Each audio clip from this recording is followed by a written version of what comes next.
હાલમાં દોસ્તો કાજલ મહેરિયાને લઈને એક મોટા અને ચોંકાવનારા સમાચાર સામે આવી રહ્યા છે। આવા સમાચાર સોશિયલ મીડિયા ઉપર અત્યારે ખૂબ જ વાયરલ થઈ રહ્યા છે। દોસ્તો કાજલ મહેરિયાને તો તમે બધા ઓળખતા થશો।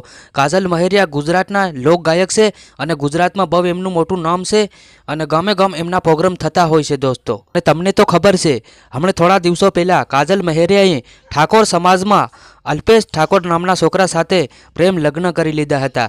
ત્યારે લોકો વિડીયોની કમેન્ટમાં એવું જણાવી રહ્યા છે કે કાજલ મહેરિયાને તેમનું ફળ મળી ગયું એમ। તો દોસ્તો આ સમાચાર બિલકુલ ખોટા છે, કેમ કે સોશિયલ મીડિયા ઉપર જે અફવા ફેલાઈ રહી છે કાજલ મહેરિયાને લઈને જે હુમલાને, તો દોસ્તો કાજલ મહેરિયા ઉપર કોઈ જ હુમલો થયો નથી। કાજલ મહેરિયા એકદમ શાંતિ છે અને જોઈ રહ્યા છે તમે વિડીયોની અંદર દોસ્તો કાજલ મહેરિયા રાજી ખુશીથી ડાયરા કરી રહ્યા છે અને મોજ માણી રહ્યા છે। આવી અફવાઓથી દૂર રહેવું, કેમ કે દોસ્તો સોશિયલ મીડિયાના સમાચાર અમુક સમયે સાચા પણ પડે છે, અમુક સમયે ખોટા પણ પડે છે। તો આ વિડીયો આવી અફવાઓથી દૂર રહેવું। કાજલ મહેરિયાને કંઈ જ નથી થયું। વધુ અપડેટ જોવા માટે हमारी यूट्यूब चैनल ने सब्सक्राइब करो और वीडियो को एक लाइक कर देना।